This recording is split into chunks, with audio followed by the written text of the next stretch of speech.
Hello and welcome to 80s TV Ladies, where we explore the fabulous female television shows of the 1980s with your hosts, Susan Lambert-Haddam and Sharon Johnson.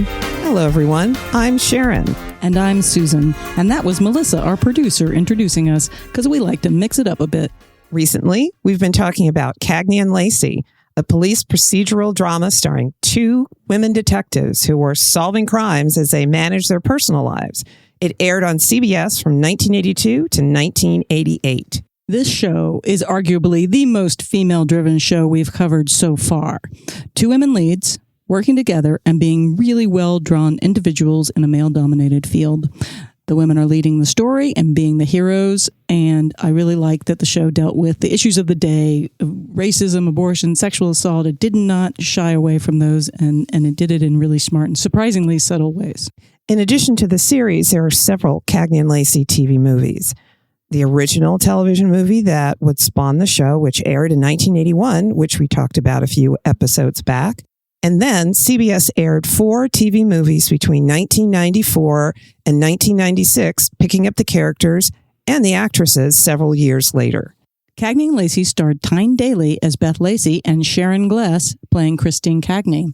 The other stars included Al Waxman, John Carlin, Carl Lumbly, Sidney Clute, and Martin Kove, who you may recognize as John Kreese from the Karate Kid series, all the way through the new television sequel series, Cobra Kai. In our previous episodes on this show, we spoke with the trifecta, creator and producer Barney Rosenzweig, then both leading ladies, Tyne Daly and Sharon Gless, sat down and talked with us. Check out those episodes if you haven't already. It's just some of our favorite interviews with some of our favorite people. But today, we're speaking with another wonderful special guest, Karen Arthur. In 1985, she was the very first woman to win an Emmy for Outstanding Directing in a Drama Series for an episode of Cagney and Lacey entitled Heat. Karen was born in Omaha, Nebraska. She started as a dancer and actress in the 60s and 70s. She was an actress in TV shows like The Monkees, Get Smart, and The Streets of San Francisco. Karen became a director in the 1970s. In addition to Cagney and Lacey, she directed episodes of Heart to Hart, Remington Steele, one of the earlier shows we covered in our podcast, if you'll recall, Seventh Heaven, and other popular series. She also directed many movies. Some of her most famous TV movies, and ones I actually remember watching, include The Rape of Richard Beck, Victims for Victims, the Teresa Saldana story, The Jacksons, an American Dream miniseries, and The Staircase, which starred Barbara Hershey, William Patterson, and Diane Ladd. Karen, welcome to the show. We are so grateful to have you join us on our podcast. So let's start at the beginning. How did you get started in this crazy business? Well, you know, it changes. If you live as long as I have lived, I'm 81 now, which has given me an opportunity for a lot of careers. And each career feeds into the next career, if you know what I mean. I started out as a ballet dancer back in the 50s, and then I became a choreographer very young. I had actually choreographed a piece in, 1950. I'm looking at a cheat sheet. 5. And at a beautiful playhouse in Palm Beach, Florida, the Royal Ponciana Playhouse. And it had a lot of well-heeled people. And this woman came up to me afterwards and she said, "I am Mrs. Louis B. Mayer." I said, "Oh," I had no idea who Louis B. Mayer was. I said, "Oh, that's great." And she said, "We don't have as many fine choreographers and directors as your work here tonight shows me. You need to come to Hollywood and you need to talk to me and I will put you in the movies." I said, "Great." Wow. 10 years later, I finally make my way to Hollywood. I had no intention in those days. I was going to be a ballerina, you know. So it's funny how things kind of, who knew? But I started out as a ballet dancer and then a choreographer. And I just followed that path the rest of my life, a musical comedy performer, then a musical comedy director, a dramatic actress, then a dramatic director. Then I go to Hollywood in 66 and I'm acting in all of these crazy shows on TV and whatnot. films and so forth. And then I get bored waiting for the phone to ring. And so I say, well, why don't I just direct? And so anyway, but it's always been one thing following another, which I think a lot of people's careers are. And you drag from each of those careers or each of those chapters into whatever your current. So you're constantly feeding from your past into your future.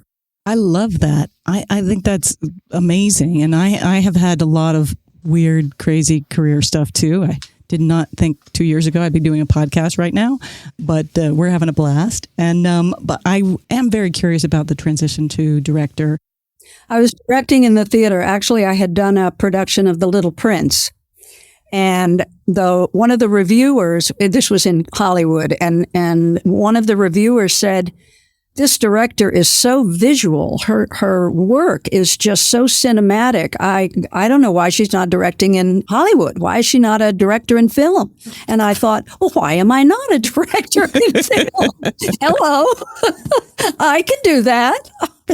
Were there many other women directing for the stage when you first got started, or were you kind of out there by yourself? There were, oh God, so many more women directing in theater than directing, obviously, in film. There were nobody in film. And the theater today, I would say, is populated probably by 75% women directors over men, which is obviously not true in film. Do you remember what your first job was directing television?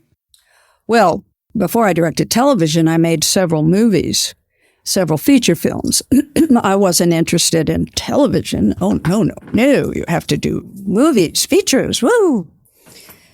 But you also have to raise the money for those. And so there goes 5 years of your life while you're raising the money to make this wonderful film. And then you have to go take care of that film and take it to all the festivals all over Europe and whatever. And then you come back and you're trying again, raising the money again for your next feature. And that was ultimately what pushed me. After 3 features, that's what pushed me into television. But without making those features, I wouldn't have gotten into television because I would have had nothing to show.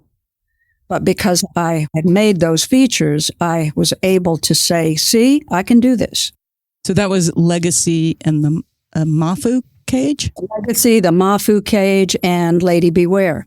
So was the independent route really your only way to direct at that point for film or even television? Well, I didn't even think about television. It was strictly I was going to be a director. And there were European women who were directing, making films. And there were a handful of documentarians and back in our early days, of course, starting with, of course, Alice Guy Blaché and Lois Weber and Dorothy Asner and going all the way through, I supposedly was the first woman to get a DGA card after Ida Lupino. I've tried to suss this out. I got my card in 74, 75, but the DGA is kind of shaky about putting that down. They have me down as 79. Well, that's horseshit. I was directing on Universal Studios at 1975. The first TV job was Rich Man, Poor Man. And because I had been in the theater all those years, back in my musical comedy days, I was doing Irma La Douce and all of these wonderful roles. And I was at the Barn Theater in Michigan, and there was a guy there who was one of the kind of producer guys, Michael Gleason. And we used to sit on my bed and drink rot gut wine, and he would talk about how he was going to go to Hollywood, and he was going to be a big writer, producer, and I was going to go to Hollywood, and I was going to be a big star, blah, blah, blah. Well, he got to Hollywood, and he became a big writer, producer, Michael Gleason. And he wrote and produced Rich Man, Poor Man.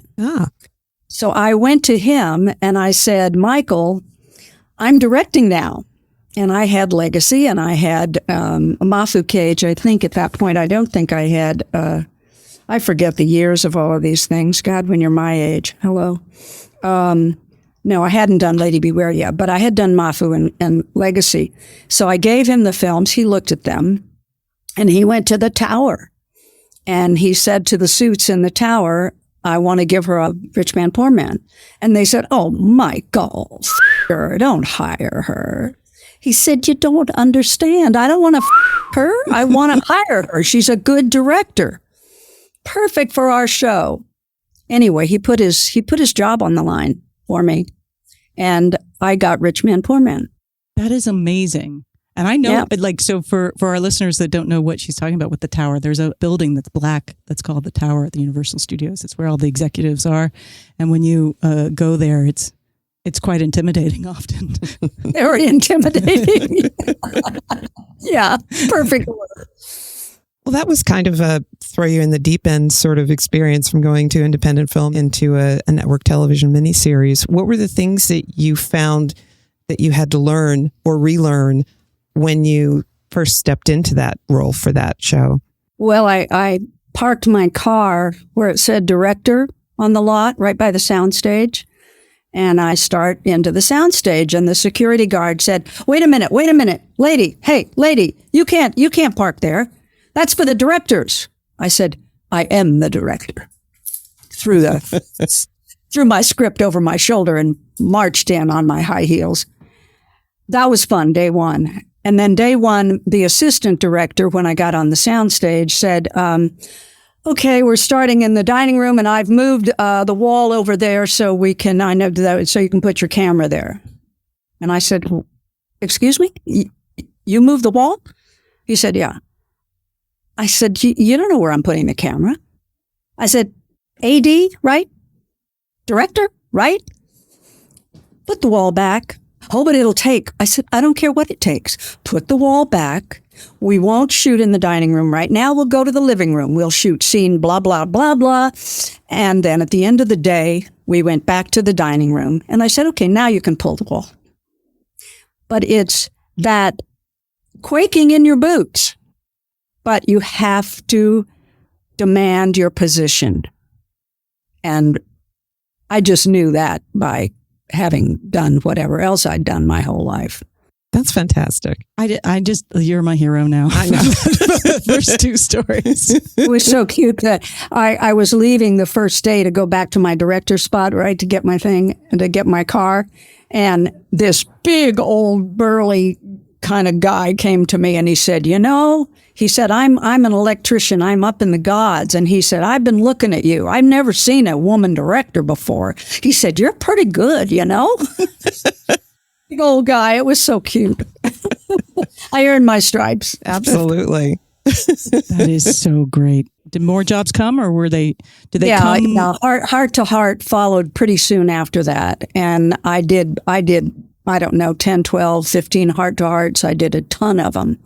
And Remington Steele and all right, we're going to slow down because I want to talk about Heart to Heart. It's a show that we will at some point cover. We haven't covered yet on this show, but because of Stephanie Powers and every other person who talks to me about this show, when I'm like, oh, I'm doing this podcast, it's like, Stephanie Powers, you're going to talk about Stephanie Powers. So can you tell us a little bit about working on Heart to Heart and with those actors? It was fabulous. The content of the show was always fantastical. So it threw you into Chinatown or you're off in Afghanistan or you're whatever. Of course, you're on the back lot, but it gave you all these things to do. Oh, you're a mystery. You're a this, you're a that, you're a thriller. You're funny. You're a romance. Oh, fun. So you're constantly having all of this great stuff. And at the beginning, the great Mark Crowley was producer. And so I got to work with him, and that was terribly exciting. And Stephanie, when I first met her, she was the one who had wanted a woman director.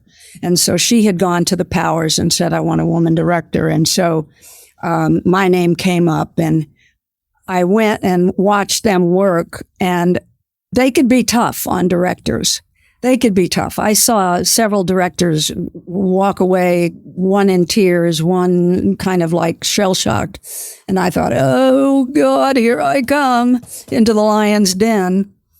And so the day before I started to shoot, I'd been on the set meeting people and all of that. And Stephanie called me into her trailer. And she said, Karen, she said, you have to be authoritative. She said, I see you. You hug people. Well, I'm a hugger. And I said, you're hugging the crew and that you can't do that. Hands off. Whoa, you have to maintain your distance. And I thought, oh boy, here it goes. And I said, Steph, you know what? I'm just me. I hug people. I love people. I'm sorry. I can't stop hugging people. That's just who I am. No, she said, that's good. It'll work out fine. No worries. And she and I used to sit on their big bed. I've got Stephanie's stories that I can't tell, but she and I used to sit on the big bed during the takes, during all of while the crew's setting up, and we would sit there and we would talk like a couple of girls at a slumber party. It was fabulous. She was amazing, such a stunning actress. I saw her not too long ago off Broadway, and we just went, well, oh my God, and caught up. She's just stunning. But, we went through on Heart to Heart. We went through Natalie's death. That's right. Went through Holden's death. Both of them within, I won't say weeks, but months of each other. One had just recovered when the other one, it was uncanny and horrible and terrible and just the worst. Oh my gosh. Things like that either, I think, bring everybody that's working together, or it really... It was a pretty together group to begin with, so... both of them were such huge stars in their own right. I remember going to the wake at RJ's house for Stephanie, and I walked in the door and there were all these fabulous people, and RJ grabbed me and said, "Oh, Karen, I'm so glad you came. I want you to meet my dear friend Elizabeth Taylor." And, they were stars in a firmament that you don't often see in television now. And so they had this other life, as it were. Certainly Holden did, and RJ and Natalie. So there wasn't a point where it seemed like perhaps the show might end as a result of these two tragedies that happened so close together. Mm-mm. Well, that's good. No, because I think they truly loved each other. They loved making the show. It was always fun. It was always alive and whatever. And I think the money was pretty damn good for that. That doesn't hurt. Oh, no, doesn't hurt at all. Well, Remington Steele is one of my favorite shows from back in the 80s. What can you tell us about your experience working on that show? I know you did a couple episodes for them. Well, again, that's my friend Michael Gleason from Rich Man, Poor Man. He created that as well. And of course, in the middle of it, Pierce got offered James Bond and had to say no because he still was under contract. So that was a pretty sad thing. Pierce was he's an actor you don't come across very often. This guy used to eat flaming torches, in Piccadilly Circus. I mean, he could do anything, and he was shoot at the hip, hysterically funny. And poor Stephanie was running to catch up all the time because if you don't have that God-given talent, you just don't. And Pierce was just a one-off. Aside from being one of the great men of all times and mensch. And we went through the beginnings of his wife getting cancer, and then he stayed with her through her demise and so forth. He had a very tough life and had those boys to raise. So, but he and I, you either have the same kind of funny bone or you don't. And Pierce and I always had this similar funny bone. So we got on really well. I loved him. He was great. Well, I was struck by the episodes that you directed because they were sort of these the show was a little bit, I think there's one quote from Stephanie Zimbalist where it was like 3 feet off the ground, but you directed in season 2 episodes Steel Threads, about the fashion line and Laura and Remington stumbling into murder and high intrigue, and then episode 13, High Flying Steel, where they have to go undercover at a circus carnival. Circus, right? Where right. they get to be trapeze artists and Pierce Brosnan gets to eat fire. What he used to do for a living. It was so awesome. It was so awesome. Really fun. Really fun. You know, it makes so much sense in watching your direction that you were a choreographer, because there's such beautiful choreography to your shots and to the scenes that you put together. And I'm thinking particularly of the scene in Laura's apartment where they're practicing their trapeze, and you do this whole exposition scene with them just sort of swinging back and forth on these two trapezes. Yeah. But you see that, and I'm glad you brought that up, Susan, because that's what I mean by you drag your past with you. You drag all that you know with you. And I mean, I remember getting the Emmy for Cagney and Lacey and saying, Barney, who put up with all my 10-minute masters, because I would choreograph everything, and we would start in a close-up and then and we're over here and over there, and then we would another close-up and then boom, we're done. And one day I was done at like 3:00, and I said, oh, because I did everything in big master shots. And then I would come back and cover if I needed to, but and the crew loved it because they were all running with the dollies and the electrical pole, everybody's running, and okay, back to one. Start over again. And there we go. We're off again. Here we go.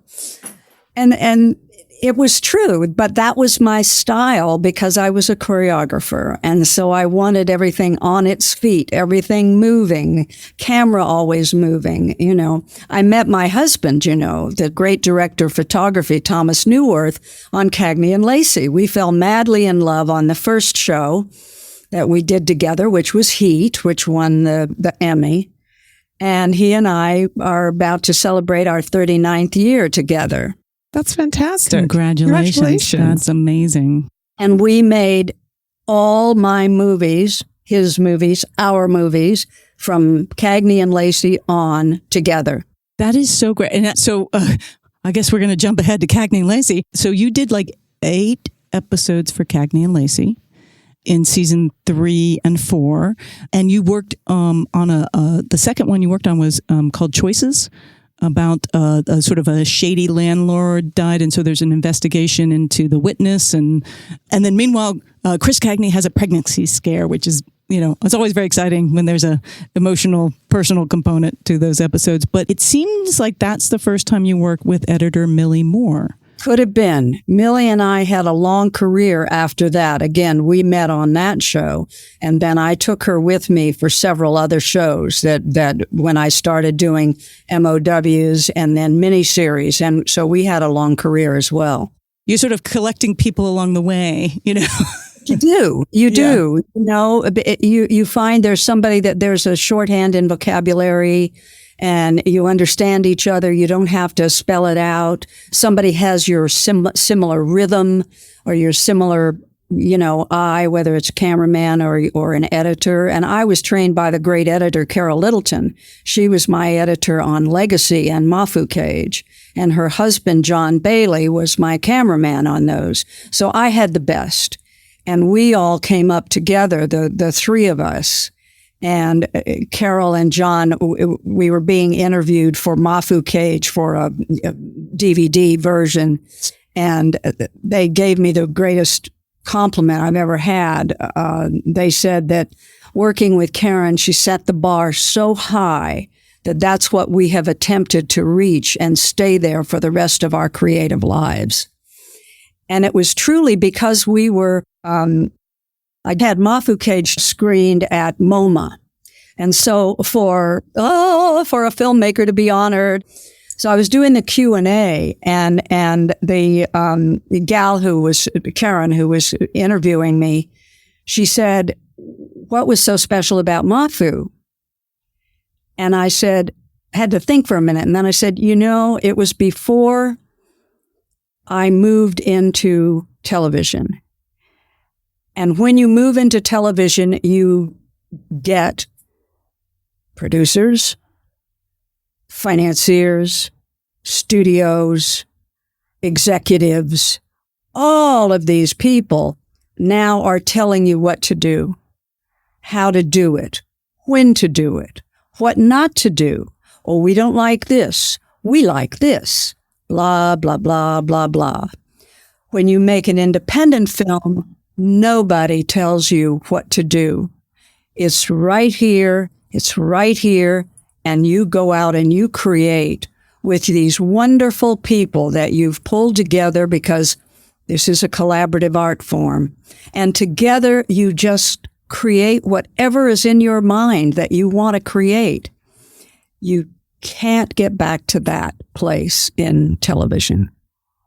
You just can't. Wow. That's a very good description of the difference, I think. I think there's a little bit with streaming, and there's some sort of indie streaming projects that feel like. As long as you're an indie and but the minute somebody pays for something, that's where you start getting chipped away at. So it's very, very, it's financially oriented. And I believe for a long while, that's why women were not given the horns, the reins, because not that we couldn't drive the horse, but we didn't have the money to buy the horse. And men have been very tight-fisted financially in wanting to support a woman and her efforts.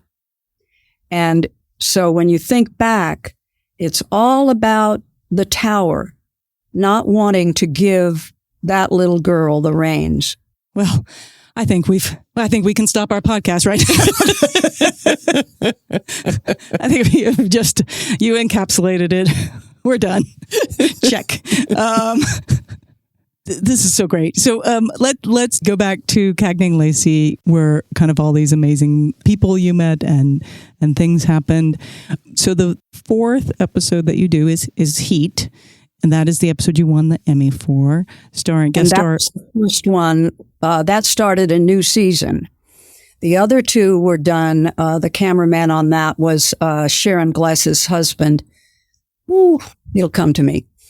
And then my Tom, took over on Heat and totally changed the squad room in terms of the lighting apparatus and all of that. And that was a show that we shot all on location because Lacey Street was being earthquake proofed. So it was 5 days or 6 days. I forget how many days we did, but we did it all on location. And to tell our listeners, if you haven't watched it, it comes in season 4, I believe, Heat, and stars Michael Madsen pretty early in his career, not long after Diner, and he had done The Natural and War Games. But Mary Beth is taken hostage in a train yard by a very dangerous person.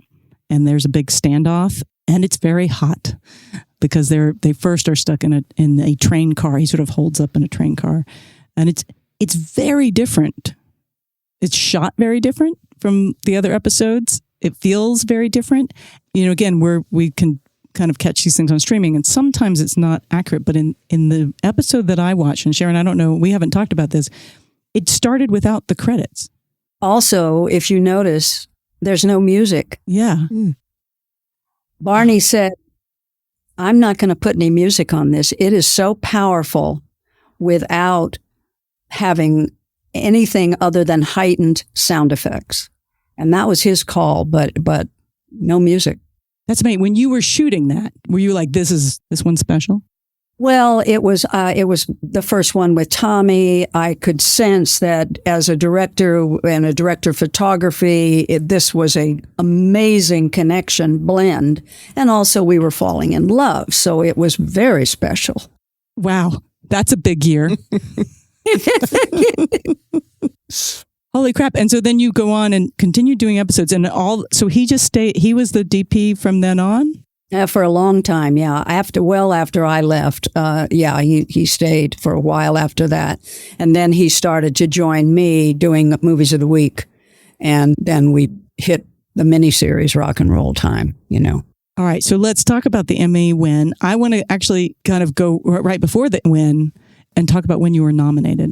It's 1985. You were the first woman to ever be nominated for a directing Emmy after 35 years of Emmys. What did that feel like? I didn't think we were going to win. I was going to win at all.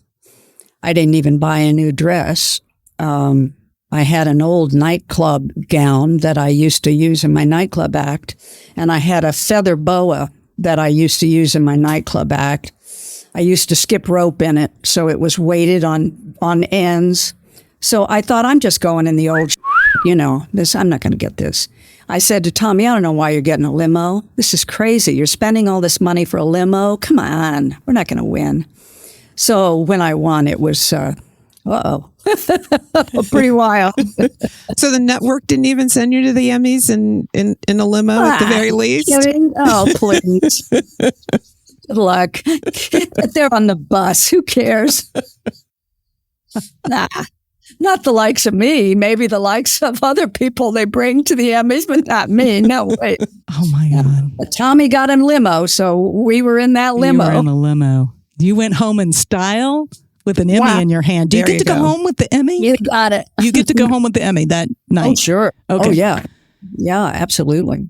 That's fantastic. All right. So did it change things for you in your career? Oh, sure. Oh, God, yes. Oh, God, yes. In what ways? What ways did it change things? Well, people opened up. I think, actually, it was a funny story. Yeah, Return to Eden.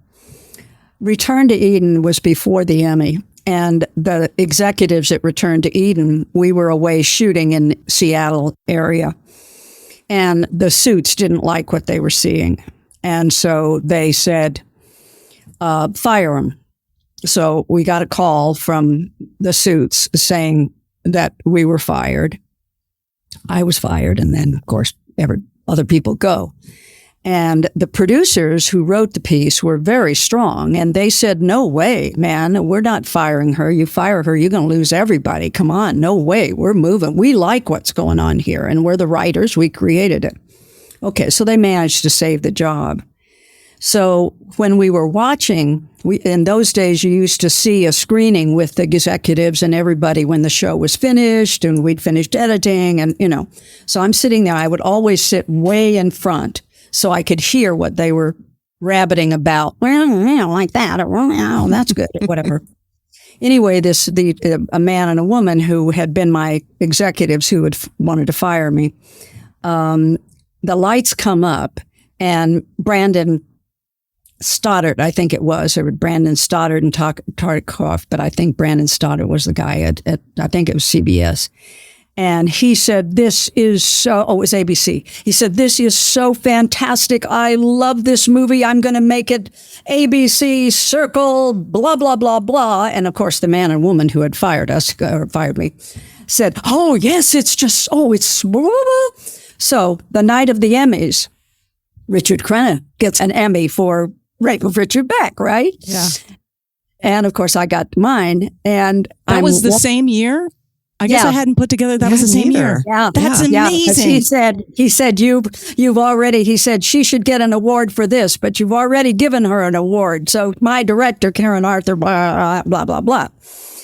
So I'm walking out, Tommy and I are walking out and in my old gown, holding my Emmy. And I go by the man and woman who wanted to fire me. And he says, oh, come here. And I went over, yes.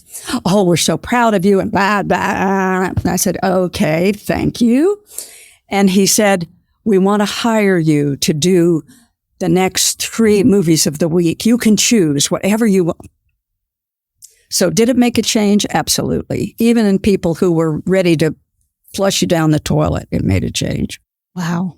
That's amazing. And I literally, I didn't put it together that was the same year that, because that's amazing. So you were just all over the Emmys that year. Yeah. Well, you're the queen of the Emmys. And of course, Sharon and Tyne won. And, it was great. Cagney and Lacey was pretty much a juggernaut, right? 34 nominations. I love what you were saying too, though, about your decision to sit down in the front of the screening so you could hear what the people behind you were saying to each other.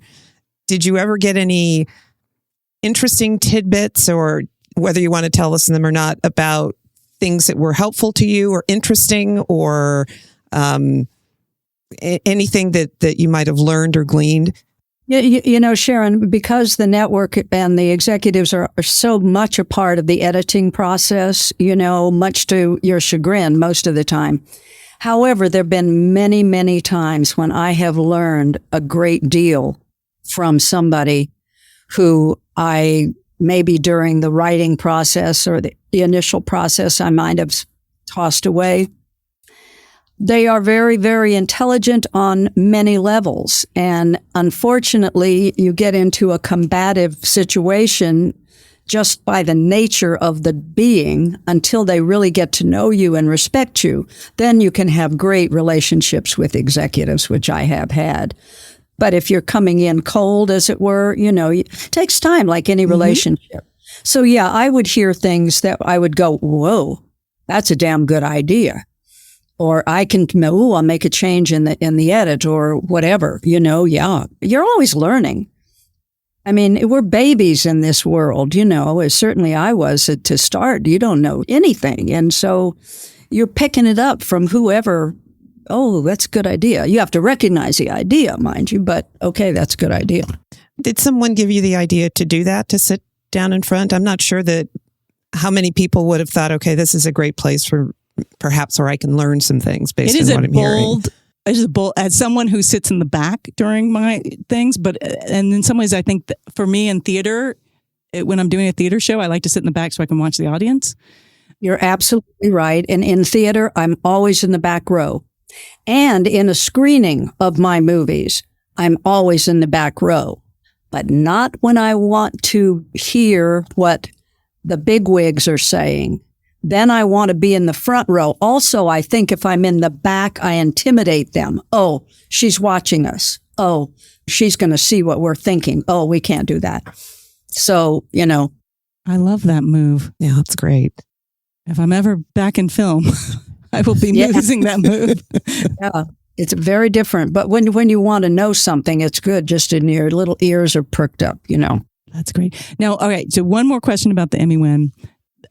Do you think your Emmy win changed things for other women? Oh, of course. Of course. And I was up against the big dogs, men, the big guys who always win. And so the fact that I got that over them said something also, which would have helped break the glass ceiling at that point. Absolutely. Yeah. It's sort of a shame that it took 10 years, I think, for another Emmy woman to win the director. Well, yeah, you know. I think it was Mimi Leader. Mimi shot one of my films for me a million years before that when I was at the AFI, Women's Directing Workshop. And I was in the first year with all those great women, Anne Bancroft and, you know, Lee Grant and all these great gals. And so we made 2 films. And one of those films, now I think Mimi shot both of them, as a matter of fact. As her daddy was a filmmaker, you know. Yeah. Yes. That's amazing. Yeah, she directed a pilot of my husband's that never went, but I loved meeting her. And great gal. Yeah. Wonderful. Salt of the earth. You know, just another story of film projection and how things happen. I was in trying to raise money for Legacy, and AFI gave me some screening time. So I would have a screening and I'd invite prospective, you know, investors. And I knew this wealthy guy from Palm Beach, and I invited him, and he came in like a half hour late in his tennis togs and sat down for about 20 minutes and got up and left early. And I thought, oh, well, thank you, George. Thank you for coming. And then the next day he called me and said, Karen, I'm having a screening for your film, and it's going to be at 20th Century Fox at 5:00. Be there or be square. So, okay, fine. So I go. And I have no idea. All I can see are heads. I'm in the projection booth looking to see who's there, just heads. So the film's over and I go out to say hello to everybody, say hello to George and his wife, Cloris Leachman, who knew, and they're very dear friends, Paul Newman and Joanne Woodward, and his very good friend, Stuart Stern, the writer, and Rogers and Cowan, the big PR guys. They funded my movie. They each wrote me a check right then and there, and I got the rest of the money for that film. Wow. Later on, I was an actress, and I was in a movie winning with Paul and Joanne and RJ. So that was a funny situation. And then later I was doing a movie with Marlee Matlin, and I wanted to get the rights to Glass Menagerie. We were doing a deaf version of it. And I knew they had just done it on film. And they were she was doing Sweet Bird of Youth in Toronto, and I was filming another movie over there. So I grabbed the producer. I said, "We're going back. Are you going backstage?" I said, "Yeah." And so and they said, "Okay." And instead of just her being there was Paul with his beer, "Hey, Karen, legacy, blah, blah, blah, blah, blah." I said, "My God, I need help. I need blah, blah, blah, blah." And they gave me Maria Saint-Just, who was the Tennessee Williams head of the estate. And we got the rights to do Glass Menagerie sign. So things. Oh, that's fantastic. How generous and kind of them to do that as well. Smart of them to see the talent. So on Cagney and Lacey, which of the shows that we've started covering, we look at the numbers and the stats when it comes to both women directors and writers on those shows. And quite honestly, Cagney and Lacey comes out pretty good. Did you notice that when you were on Cagney and Lacey, that there was a higher percentage of women writers and directors? Well, remember, it was started by Barbara Corday. Yes. So it was she who gave it its legs. And Barbara was always very open to women. And I mean, she needed help up the ladder. And so she was willing to help women up the ladder. And Barney was very female supportive. I mean, there's no question about Barney's loyalty to women and belief in their talents and fighting for them.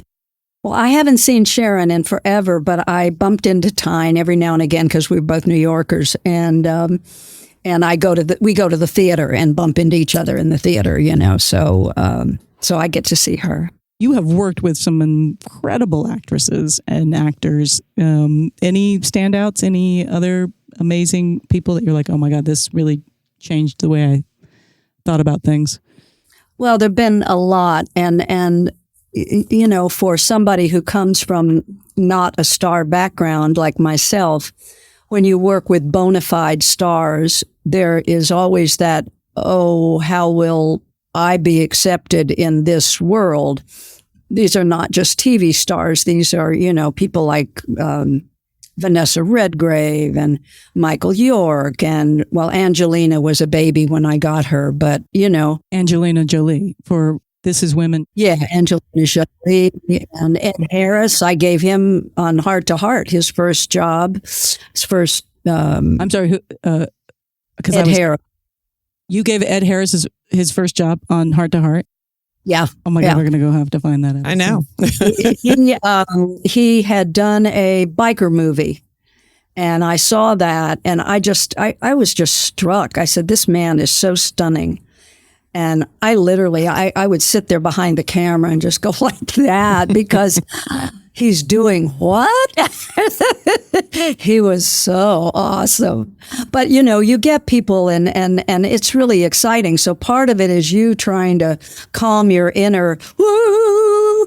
And at the same time, you have an opportunity to work with these great people and understand what their process is, because as a director, that's always my goal is number one is the actor. Who are you? How do you work? How do you like to work? What do you want from me? What don't you want from me? Where can I be for you? Where shouldn't I be for you? Can I give you background research? Can I do this? Can I do that? It's all having that opening for them to be as comfortable or uncomfortable as they choose to be, given the way they choose to work. Was that something you developed as a result of your experience as a performer and working with directors? Yeah. Times when you feel that a director is smothering you and you don't have room. It's like I learned a great lesson from Lee Grant and Carol Kane. I'm a very effusive person, a very positive person, up, And I would go on the set in the morning and, we're doing this and blah, blah, blah. And one morning they said they wanted to see me before we started. And I went in and these two kind of faces. And Lee said, Karen, you just don't give us any room to fail.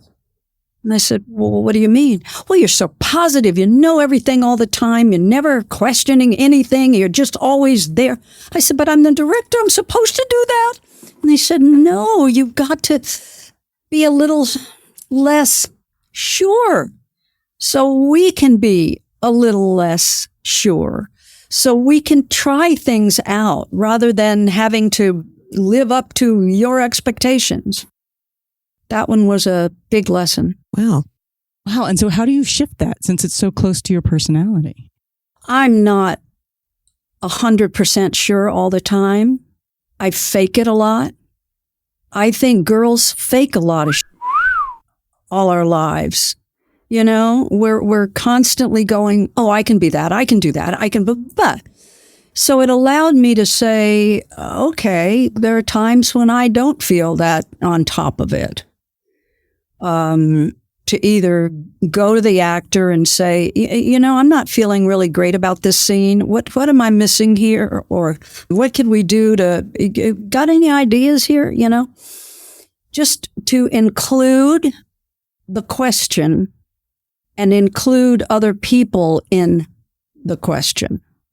Now, I never had any problem doing that with a cameraman or an editor or whatever, but I always felt that I was the director and I was supposed to be the person that directed the actors. And so I never gave the actors that space, that other space, Wow. What a great thing to learn and to be able to make that adjustment. And I mean, that's the actor, right? That's the performer who learns how to make adjustments. Adjustments, exactly. That's amazing. So I have a question about women on set again and women on crew. Have you ever worked on a show where there was 50% or more women on the cast and crew? Oh yeah, when I did Mafu Cage, it was only I think we were 95% women. Wow. But then I had control. I could do that. But not really. And I don't think it's a good idea. It's like I was a film festival kiddie for a lot of years. It was my movies were my frequent flyer. I went all over the world and did all the film festivals from Cannes on and on and on and on. And there was several film festivals which were women's film festivals that I would go to or be invited to participate, I should say, in. And they made me angry when they wouldn't allow men. No men in the audience. Now, I'm not even talking about no men in the participants, but no men in the audience. I went, oh, wait, this is insane. The whole thing has got to be about coming together. So I really don't like the concept of all women on a crew, other than obviously you're giving women an opportunity to do something, and that's important. But I just think I believe in homogenous behavior together was the way we make it through life. I want to be hand in hand with my fellow man and woman. And so you worked from the 60s all the way through the 2000s. What changes did you see, both in just how television gets made and movies got made, and just in terms of the opportunities for women and, that everybody working together? Well, I made through the years, obviously, some very dear friends who were female directors or whatever their persuasion was, and we would clock in every now and again. Certainly, film festivals were a wonderful way to connect to women in Europe and the world that I would not have been able to know about in my own backyard. And obviously, women were starting to do more and more work, and that was exciting. But at the same time, my career was growing. I was into big miniseries and things like that. And you become a little myopic, you know, because it's just a lot those are big jobs and they take an enormous amount of your time and effort and energy. And I could lose track very easily of who was doing what or whatever. And Joan Tewksbury and I used to come together every now and again and break bread, and various other gals, you know, that I knew, Martha Coolidge and whatnot. And, you know, we would catch each other up to date as to what was going on. But I think basically you get on your own horse and you're just riding so hard that your peripheral vision is not as good as it might be. We've seen that in the past few years with several women who have had big successes and gone on to get another big chance and another big chance. It's always getting that one big chance, so that people can say, oh, I saw that. Oh, she did a damn good job on that. Oh, that made money. Okay. You know, but it's getting that shot. And that's where the people who believe in you become wildly important, because then they stand behind you, you know? Yeah, I'm struck by all your stories, how somebody was sort of in your corner fighting for you because they believed in you. And that's such a valuable part of being a creative person at all, is to have that. And I am also really struck by your choices. And I don't know how much is just, okay, here's the job that was offered to me, and here's the job I want. No, I became Miss Karen No.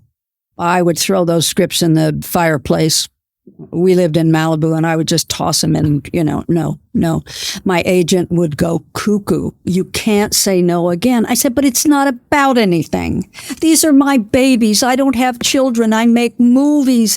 These are my babies. How can I put that out on the planet? That's about men killing women. Ooh, I can't do that. How can I put this out? This is not anything important. I'm going to spend 10 months of my life on this. What? I got to do that every day and go to that ugly place? No, I can't do it. No.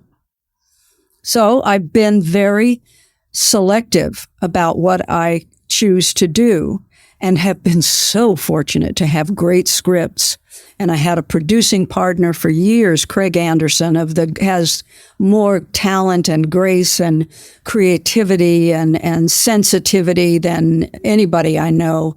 And so we would just look for projects that were just special, and you live with it every hour of every day. You know, it's in your head, or you're actually doing it, or you're cutting it, or you're worried about it. And man, if it's not worth it, why do it? Ugh. The Rape of Richard Beck, 1985, and again, I'm now just realizing same Emmy year. For our listeners, it's also known as Deadly Justice. So if you're searching for it, sometimes it comes up as that, but it aired as that, because I remember this airing because it was such a powerful title and a powerful story, starring Richard Crenna, Meredith Baxter. Crenna won an Emmy for his portrayal of the hard-bitten tough cop who's not incredibly sympathetic to other victims of violence and sexual violence, and he becomes a victim himself of sexual assault and has to deal with the aftermath of that. And 1985, you're making this movie about male rape and the aftermath of sexual assault. How did that come to happen? That was a true story. The cop was in Seattle. Was Seattle? Yeah, I think Seattle. And that's funny, we shot there. Not for that reason, but that was a true story. And these two writers, Jim and Jim, we used to call them. I can't remember their last names. I'm sorry, guys. But they were terrific, and they were producers as well. And what had they seen? Something of mine, and they took me to lunch at at a Japanese restaurant, I remember, and told me about this story. And I just was like, oh my God, I love this story. I think this is amazing. And I pitched my lover, as the DP. And of course they went, oh my God, and I have a DP and a director sleeping together. Oh no, this is terrible. We can't put the wedge in between the two. Oh my God. Anyway, that was the big thing with that. But they finally said, okay. And they were fabulous. They were just fabulous. And Richard Crenna won an Emmy for that performance. He came on the set the first day. Crenna is one of the great raconteurs of all time. I mean, you can't, he's got stories. Oh my God, they're just fabulous. So he comes on the set the first time, we're just getting ready to shoot, and everybody is there, first shot and all of that. And he turns around and he pulls his pants down and moons us. And on the back of his fanny, it says, "Be kind." That breaks some tension that I'm sure everyone is. Oh, yeah. We were ready to go then. And did that have, what impact do you think that TV movie had? I mean, how did people respond? Well, as I mentioned, the network really got behind it and made it an ABC Circle film. So that was a big deal at that time. And the critics were just effusive about it. In terms of the public, you never really know. I just know that through the years, people have said to me, "Oh my God, you did Rape of Richard Beck. Oh, that was so way before its time and so fat." So I know it stays in people's minds, that when you hear something of a long career, an old movie, and that it still resonates for somebody, that's very powerful. Well, and that brings me to the Teresa Saldana story, Victims for Victims, because I'm 90% sure that I actually reviewed it for the USC Daily Trojan newspaper. It was like a press, event, but it was sort of impactful as a young person to actually hear her story and then see the movie. And she plays herself in the movie about the attack on herself and her recovery, and how basically post-traumatic stress from being a victim of violence turned her into a bit of an activist who created an organization for other victims to support each other. Yeah, called Victims for Victims. And how did you get involved in that?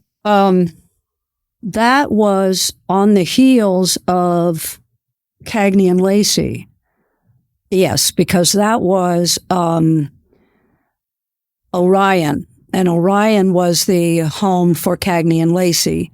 And they had this script, and I was doing all of these things and had won the Emmy and all of that. So Orion came to me and said, because it was my first movie of the week, was Victims for Victims. Mm. And that's how it came about. And I spent a lot of time with Teresa. And I remember the first time she came to my house, we walked in and I said, "Oh, do you want some coffee or something?" I went into the kitchen and she immediately grabbed the knife rack and threw it out of the way. And, and she was still very, very raw. That was really extraordinary. And seeing this man who, he kept all these diaries of what he was going to do to her and all of this. He came from Scotland over here to do it. And he wrote, like the head of a pin, and just, they look redacted. They were so black from the obsessiveness of this man's insanity. His psychosis was just off the scale. Wow. All right. Well, that's a good place to take a break. We're going to take a break and then we'll come back and wrap up. We're back, and we're going to have to wrap up, even though this interview has been so much fun. We could just talk for days. Any place where, I know you made a documentary. Yeah, I retired, but when we retired, we moved to Nassau in the Bahamas and got bored very quickly. And I always go to museums wherever I go so that I can understand what the what people are like based on what their art is like. And so I'm at this museum and the National Gallery, I'm looking at, and I said, well, where are the masters? This is a very uber contemporary show. Where are the masters?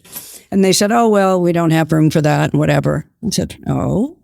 I said, aha, Tommy, we have a documentary. Let's learn how to make documentaries.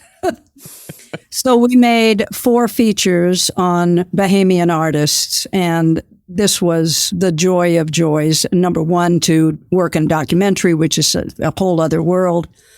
And number 2, to work with artists. And so it was an extraordinary experience, and we were able to give to that country this legacy of these gorgeous documentaries, and narrated some of them by Sidney Poitier and whatnot. And anyway, that was a fabulous thing. So that was part of our retirement.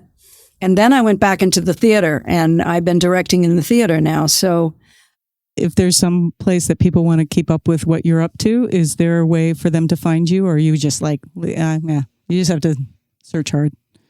I don't do anything. You don't do anything. Okay. That's, listen, that's a good way to keep sane. All right. So we are going to have 3 questions. What's the 80s ladies TV show? And you can name your own that resonated with you in the 80s. Was Sopranos in the 80s? No, but it's a good show. Yeah, I like that show. Cagney and Lacey. I mean, I thought that was a banner show. Whether I had directed it or not, I would have been glued just because of the bravery and the female issues and so on and so forth. So, yeah. All right. Are there any female-driven shows that are on now or that you've seen recently that you really like? I don't watch television. I watch features. I'm heavy into Criterion Channel. I see all I say, okay, I'm doing Lena Wertmüller now this month or week or whatever, how long I can take it, and watch every piece she ever directed in chronological order and or whatever the director is. So that's what I do when I'm looking at stuff like that, but I'm not a big, I couldn't even name a TV show that I've seen. And I know they're out there, and I know they're fabulous because they are now not only content, but also visually, they are able to do things that we could never have done in, for instance, Heart to Heart or Rich Man, Poor Man or whatever, because, they wanted everything shot with, the sun coming at, and then there's no such thing as shadows or things or whatever. So the whole thing has changed. The whole medium has changed, and for the better, both content-wise and not so much performance, because actors are actors and they're all going to be fabulous when they are. But content and visual acuity, I think, is very different and wonderful. Very supportive of that. And what is like the most sort of either action hero or television, like something like a moment in your life where you're like, is this scripted? Is somebody just made up this moment for me? Do you have a moment like that, either on set or offset? I don't think so. I mean, I'm sure I do. I'm sure I've got 1,000 of them, but I can't pull one up right now. All right. Well, that's a good place to leave it in the mystery. Susan jumps in and fixes all things. You've brought us so many great stories and such a particular and unique and beautiful point of view and lovely projects that you talked about. So thank you so much. Yeah, your insights from behind the camera I think will be so interesting and invaluable for our listeners. And as Susan said, we could talk to you for days. Weeks, months, I don't know. It's been fantastic. Well, thank you. Thank you for acknowledging me, remembering me, and for all of the work, which is so, as I mentioned earlier, it's a collaboration, and all of the great artists that I had the opportunity to work with to create these wonderful pieces. So thank you from all of us. Thank you. Yes. And hugs to your husband. And I'm so excited that he was a part of Cagney and Lacey, and thank him for his work and all the work that you guys worked on together. And can we see your Emmy? Okay. It was on the high shelf. I almost dropped it. There it is. It is so heavy. They look heavy. They are so heavy. Funny story. This is a new Emmy. My old Emmy, which I kept, but because I lived in Malibu, the sea ate it. Oh. And it busted its bottom. So I called the Emmy people and I said, I have this old corroded Emmy and it just broke its base. Can you help me? Can you put it back on? And they said, no, we'll give you a new one. I said, oh, okay. And you didn't even have to give the old one back. That's what's great. So this is the new old Emmy. Oh, that's fantastic. Oh, that is a great story. And we were gone from the beach at that point, so it didn't get corroded. It's safe now. Safe now. But they're heavy. I mean, you pick it up and you go like that, you know. Well, congratulations. That is fantastic for both of your Emmys. The old and the new. Right. Right. You can pretend you got two. You should have. Definitely. If I just had the base on the other one. Awesome. Okay, it's been delightful. Fantastic. Thanks. Thank Susan. you so much. Thank you, Melissa, wherever you are. Here I am. There she is. Thank you so very much. Absolutely. Okay. Today's audiography includes two books, Defining Women, Television and the Case of Cagney and Lacey by Julie Diassi, and Primetime Feminism, Television, Media Culture, and the Women's Movement since 1970 by Bonnie J. Dow. In this episode's 80s TV Ladies Salute, we want to acknowledge and honor the recent passing of some TV and film ladies. First, Miko Taka. She was an American actress of Japanese descent, perhaps most famous for starring opposite Marlon Brando in 1954's Sayonara. She was also in the 80s TV miniseries Shogun starring Richard Chamberlain and Toshiro Mifune. Gina Lollobrigida, the Italian actress and international sex symbol of the 50s and 60s. In her later years, she became known as a photojournalist and activist. She played Esmeralda in the 1956 Hunchback of Notre Dame opposite Anthony Quinn. She was also very big in 80s television, guest starring in 5 episodes of Falcon Crest, 2 episodes of Love Boat, and 2 episodes of a TV miniseries called Deception with Stephanie Powers, amongst other projects. We also recently lost Cindy Williams. She was most famous for playing Shirley Feeney opposite Penny Marshall, first in Happy Days and in their very own successful spinoff, Laverne and Shirley. She also notably appeared in American Graffiti and The Conversation. Annie Wershing, not an 80s, but a very modern TV lady, lost way too soon. She was a lovely actress who starred as Renee Walker in later seasons of 24. She also starred in Bosch and Marvel's The Runaways. She was the voice and bodywork for Tess in the video game The Last of Us and had recurring roles in The Rookie and as the Borg Queen in Star Trek Picard. Last, we have Lisa Loring. She played Wednesday Addams in the original Addams Family TV series. In the 80s, she did some small roles, including Cricket Montgomery in the CBS soap As the World Turns. Thank you, 80s TV ladies. We'll remember you. Oh my gosh, thank you to all the people who have been writing us, thanking us about the Remington Steele episodes. Thank you, Sherry and Dakota, who's watching with her dad and is 18 years old. I love that younger generations are finding the show. Also, many thanks to Tracy and Chris for sharing their thoughts about Remington Steele as well. Love hearing from you guys. Please keep it coming. And Tracy reminded us, basically sent us an article explaining that shows were leaving during the 84 Olympics. So we now have proof, solid proof of our theory. And many people had written about that to us. I also love that Chris recommended one more episode she would give to people to make sure they understood the show. When we did our 90s TV Babies episode, we gave them some. And she said we should add season 3, episode 1, Steele at It, as a good example of the show. Thank you all for reaching out and sending us your feedback. Keep it coming. let us know what you're thinking about the show and what you like about the show, and let us know how you're liking the Cagney and Lacey episodes. Our next episode, we'll be bringing back the 90s TV babies to talk about Cagney and Lacey, and can't wait to hear their thoughts. We are already making our plans for season 2. Tell us what shows you think we should be covering next season. We do want to lighten it up a bit, so we're looking for comedies and sitcom suggestions from the 80s filled with ladies. That's the criteria. Send your message at 80stvladies.com.